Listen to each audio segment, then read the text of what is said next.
This is a wee video to give you some advice on how to engage your core in your Pilates practice.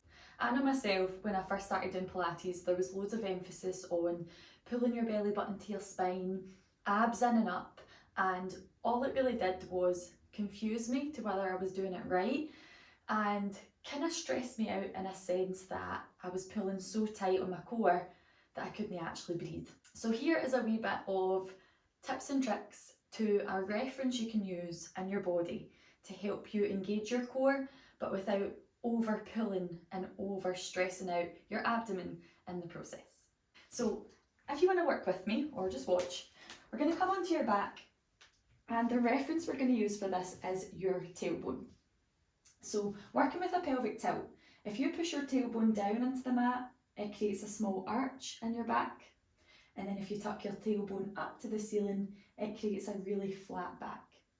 When you push your tailbone down, so if you're with me doing it too, you'll feel that there's not much support here. It basically stretches your stomach and there's no core support.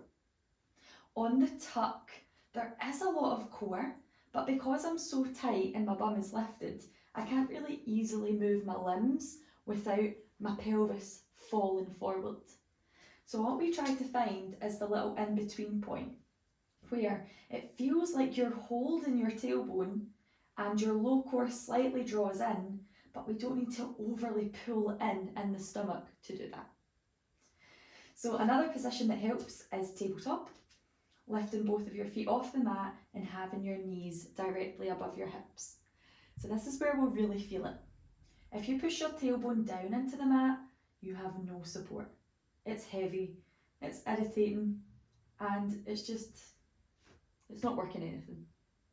If we tuck our tailbone right up, again, there's core support here, but the moment I move a leg, woo, my pelvis is gonna move. So here we can find neutral really easily. Push your tailbone slightly into the mat, but hold the weight so you're not tilting, you've got the weight of your tailbone and your low core turns on. So just have a wee meadow until you find that. Once you feel that you're holding the weight of the tailbone and the low core is involved to hold the weight of that tailbone, that's us in neutral and we're ready to go. So with an inhale, extend one of your legs straight to a high diagonal and watch that your pelvis doesn't fall. If it does, you've not really got the weight of it, so try and find the weight while that leg is straight. On your exhale, bend that knee back to tabletop without the pelvis moving. So you can have your hands on your hips. Inhale, extend the other leg. Exhale, bring it in. Keep it going. Inhale, extend. Exhale in. One more time. Inhale, extend. Exhale in. And just holding your tabletop for a breath. So hopefully you can see I'm still honouring the curves of my back by holding my tailbone in this way. I can freely breathe, I can still engage my core when needed, but what this does is just frees up the use of my upper body because I'm getting my low core involved through using the position of my tailbone rather than constantly pulling belly button to spine or constantly drawing abs in and up. Yes, it helps, and yes, we use that on the exhale and all the way in, but I don't depend on it for the hold of my tailbone.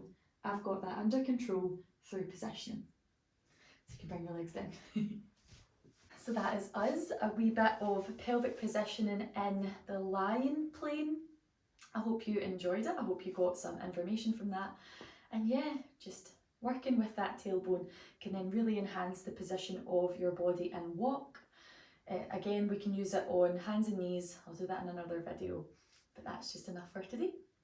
Thank you for watching and have fun with your Pilates practice.